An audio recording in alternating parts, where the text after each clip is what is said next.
E a gente vai receber hoje uma pessoa, assim, muito especial, ilustríssima, extremamente cativante, que sai fazendo amigos e influenciando pessoas por aí, que é a querida Leda Nagli, jornalista. Seja muito bem-vinda, Leda.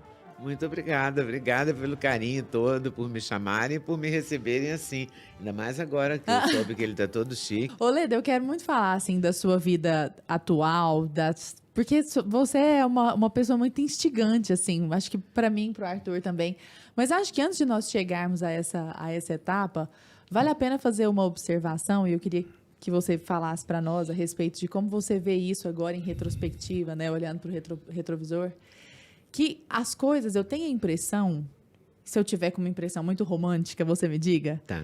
de que você fluiu muito pelos lugares pelos quais você foi passando, como se as portas, assim, fossem se abrindo. Você ia, claro, você tem, inclusive, orgulho disso, né, de ser uma mineira raçuda, Sou. mas meio que as portas foram se abrindo e algumas convergências foram acontecendo. Por exemplo, primeiro, você, prima do Fernando Gabeira, e aí você ali em Juiz de Fora, né, entrou numa redação de um jornal, estava no meio ali da ditadura, e aí você estava do lado de personalidades das quais hoje você tem proximidade, né?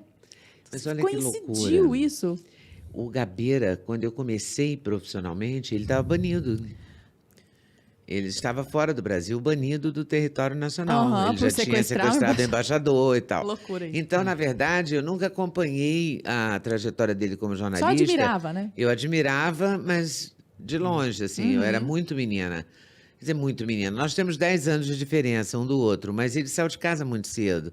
Ele foi um jornalista muito precoce. 17 anos, assim, ele já era jornalista, entendeu?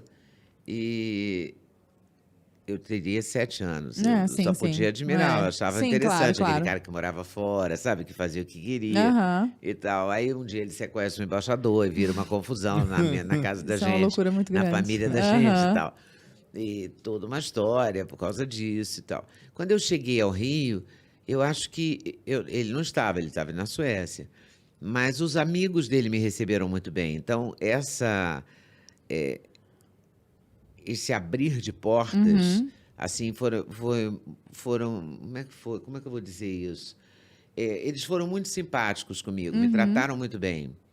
Eu ganhei porque foi assim, eu ganhei um concurso, teve um concurso de reportagem entre estudantes de comunicação e na Universidade Federal de Juiz de Fora, onde eu tinha acabado de chegar, acabado de entrar para a universidade.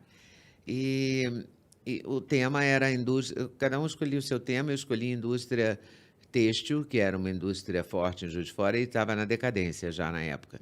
Então era histórico, realidade e perspectiva. Perspectiva zero, inclusive até hoje. E aí eu fiz uma Mas você matéria deixou e em tal. branco essa parte. Você fez só as duas primeiras partes. Mas eu ganhei esse concurso. E o prêmio era um estágio no JB. Então, quando eu cheguei no JB, o Gabeira tinha sido editor de pesquisa do JB. Tinha muitos amigos dele lá. Então, que me trataram muito bem. Alguns me trataram muito mal. Porque dependia muito da posição política de cada um, é claro. E Como ele hoje. não era Mas já amado naquela mesmo pelos época- comunistas, Já naquela né? época. Já era assim, Não era polarizado? tão claro como hoje. Sim, Não era hoje tão escancarado, né? Não era tão claro como hoje, né? Hoje já quase dá uma de Will Smith por cima de você, pra cima exato. de você. Exato. Mas já tinha simpatias.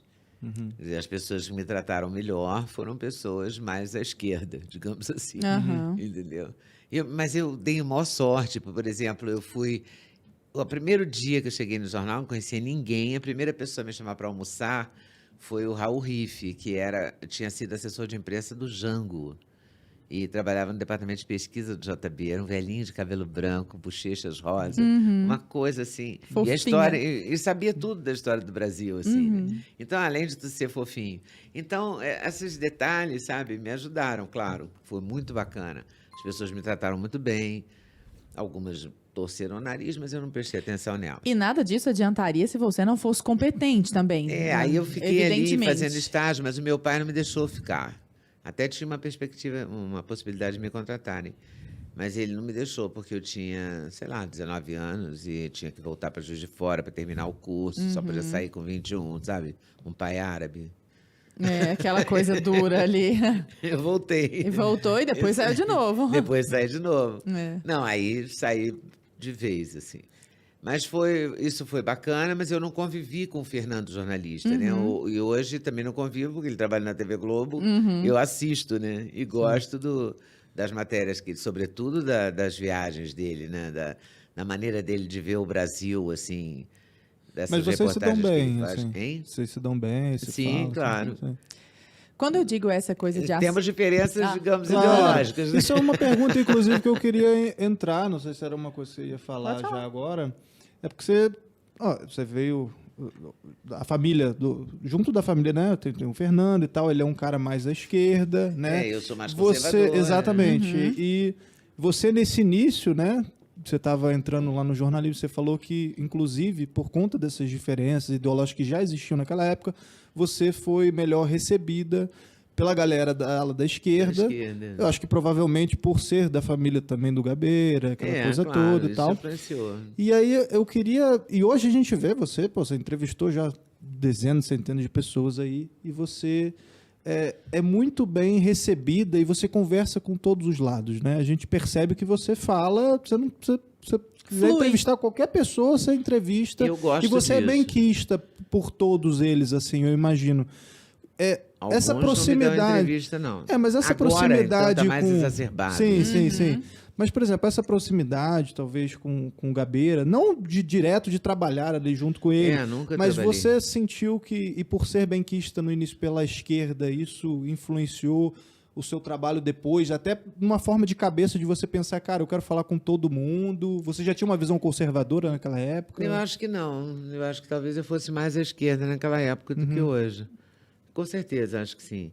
Mas eu sempre gostei de entrevistar todos os lados. E aí eu buscava isso sempre, entendeu? E tem histórias muito boas, porque a TV Globo daquela época também não era a TV Globo que é a TV Globo de hoje, né? Era uma TV Globo muito mais conservadora, né? Era a TV Globo do Dr. Roberto Marinho, né? Dr. Roberto Marinho, o melhor amigo do Antônio Carlos Magalhães. Quer dizer, era outra TV, era outra história. Mudou muita coisa. Mudou tudo, apenas tudo. E eu me lembro, por exemplo, que eu fui entrevistar, mas havia uma liberdade assim de escolha. Por exemplo, eu sugeria entrevistas e as pessoas não eram contra. Depois, na hora de ir para o ar, talvez sofria alguns cortes. Sim. Mas eu me lembro de uma passagem maravilhosa. Eu me pautei para entrevistar Dom Helder Câmara. Fui ao Recife, Casa Amarela, entrevistar o Dom Helder. E aí fizemos a entrevista toda e tal. Quando acabou, ele me disse... Eu era bem nova, assim, ele era muito querido, assim, muito doce.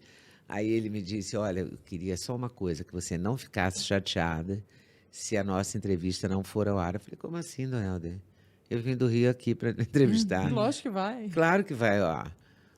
Evidente, não tem... Mas não fique chateada se não for.